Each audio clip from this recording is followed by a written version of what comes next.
At 12 years old, I realized people saw my disability before they saw me. One day in gym class during a life-saving practice, we had to dive 5 meters down to grab a rescue doll from the bottom of the pool. My teacher pulled me aside and assured me, "It's okay if you don't make it. You're a great swimmer, but this is tough even with 2 arms."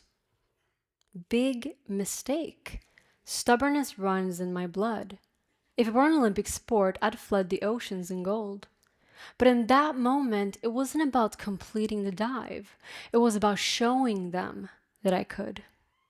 Only 4 people had made it that far, and I was going to be the 5th. So I dove in, failed miserably, dove in again, failed miserably, but didn't turn back.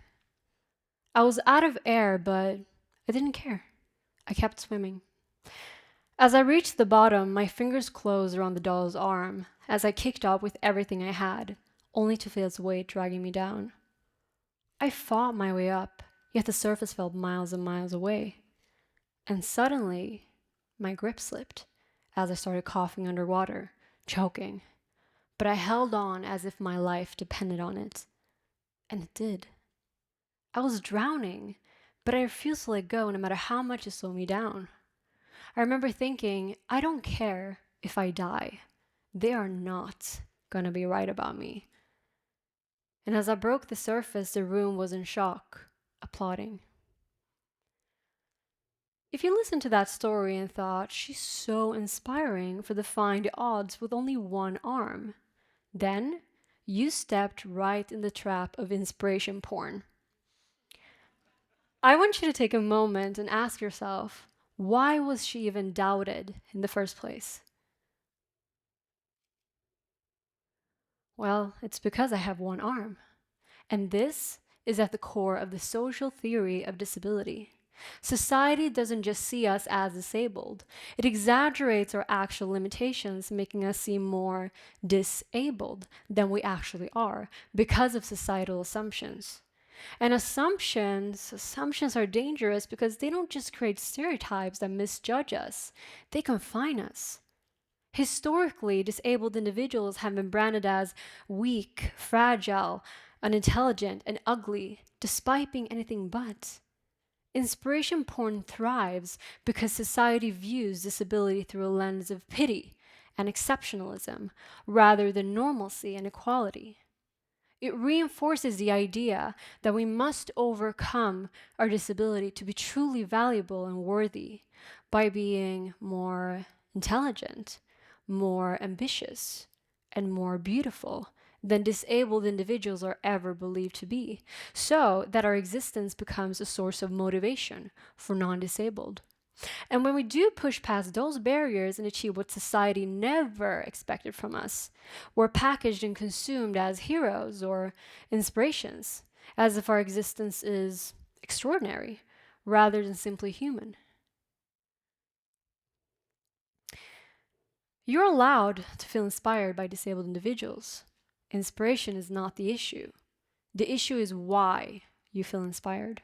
If it's because you assumed I was incapable, then that's the trap. Because I am not exceptional for tying my shoes. I am not exceptional for going to the gym.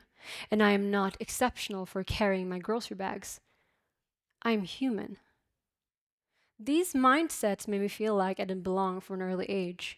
It wasn't just how people treated me, it was how society erased me. Let me ask you an honest question. When was the last time you saw a disabled person starring in a movie, or modeling for a major fashion brand, or on the front cover of a magazine? You don't know because it doesn't happen. And if it does, it's so rare you don't even recall. So, what happens when every billboard, commercial, and TV show reflects nothing back at you? What do you think that does to a child?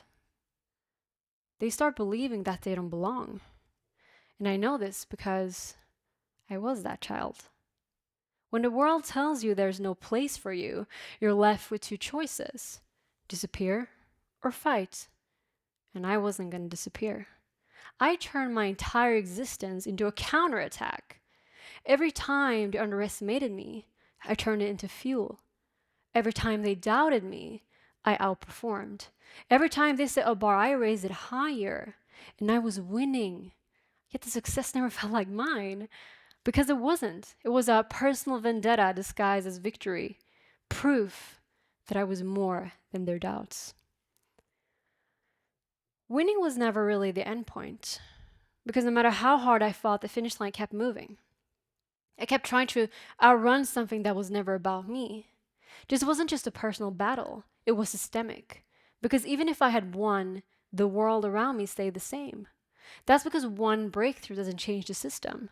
Instead, it keeps us trapped in the cycle of tokenism. And disability tokenism isn't real inclusion. It's when we're thrown into diversity campaigns for a brief moment, just long enough for companies to pat themselves on the back and say, look, we're inclusive, and then we disappear again. Tokenism might be necessary to create initial momentum, but when that momentum isn't followed by real change, it's nothing but a mousetrap, an illusion of progress that keeps us stuck in the same cycle of shallow representation and one-dimensional roles. A year ago, I set out to break that cycle. I created Captain Hook on TikTok as a way to reclaim the stories told about us, but never by us. And for a moment it worked. People listened. Momentum grew. But brands? Silence. In a year of creating content, I've had 0 brand collaborations.